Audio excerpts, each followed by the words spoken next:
Have you ever really stopped to think about where you play sport or where you get your workout in? It's so easy to just take these places for granted, right?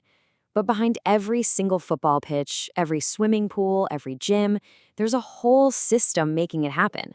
So today, we're going to pull back that curtain and deconstruct the entire world of sport provision.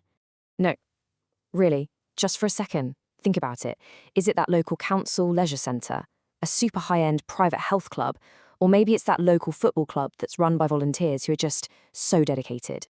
Well, it turns out where you play is actually a huge deal for your whole sporting journey, and we're about to break down exactly why. So, what on earth are we even talking about here? Well, the official term is sport provision. And basically, at its heart, it's just the framework of how and where sports are made available to all of us.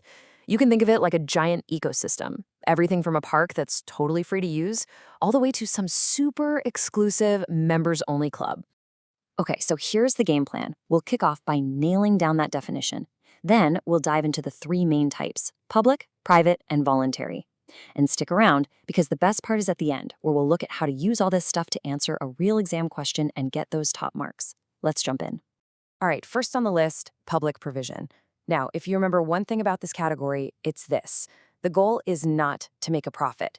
These places are usually funded by local councils or the government, and their whole reason for being is to give everyone access to sports, basically just trying to cover their own costs. I'm pretty sure you're going to be familiar with these. We're talking about your local leisure center, the one with the pool and the sports hall, or the playing fields that the council looks after. And of course, all the parks and open spaces where you can just have a kickabout.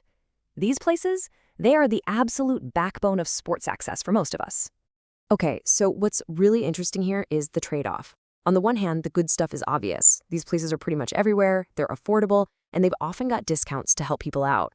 But that popularity has a flip side. They can get ridiculously busy, the equipment might be a bit, old, and hey, even with discounts, the price can still be a bit much for some people.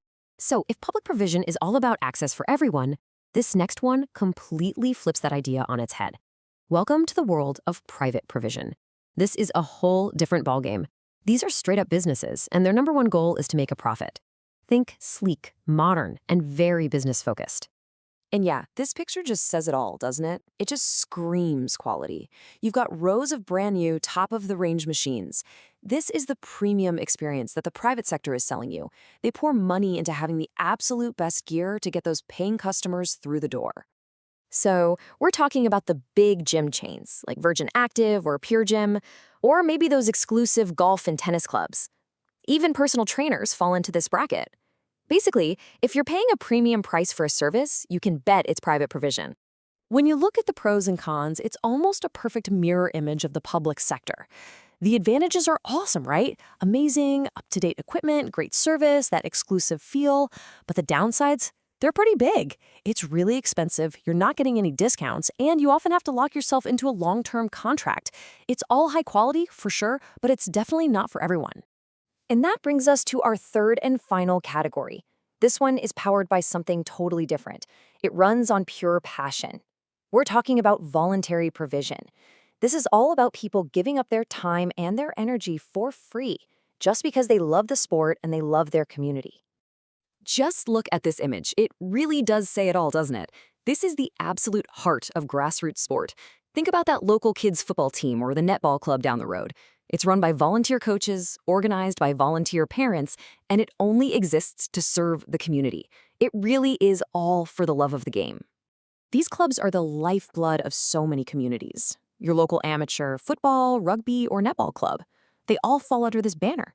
And honestly, for so many people, these clubs are where they first fall in love with a sport and build friendships that can last a lifetime. Now, the pros and cons here are pretty unique.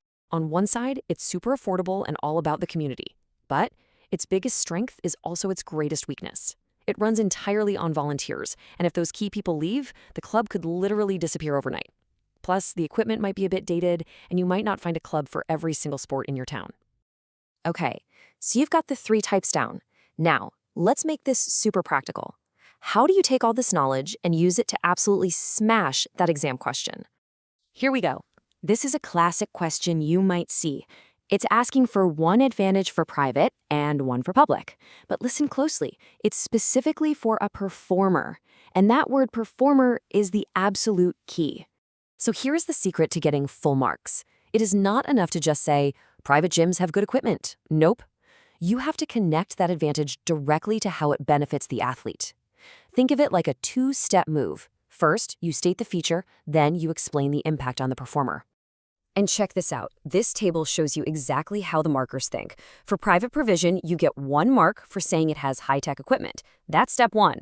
But you only get that second mark by linking it to the performer, by saying it's more motivating. Same for public. 1 mark for cheaper membership, and the second crucial mark for explaining the benefit. The performer will be able to afford to join. It's all about making that link. All right, so if we boil this all down to its simplest form, public provision is all about access. Private provision is all about quality, and voluntary provision is all about community. 3 totally different models, but all of them play a massive role in helping us all stay active. And so I'll leave you with a final question to think about. When you look back, which one was it for you?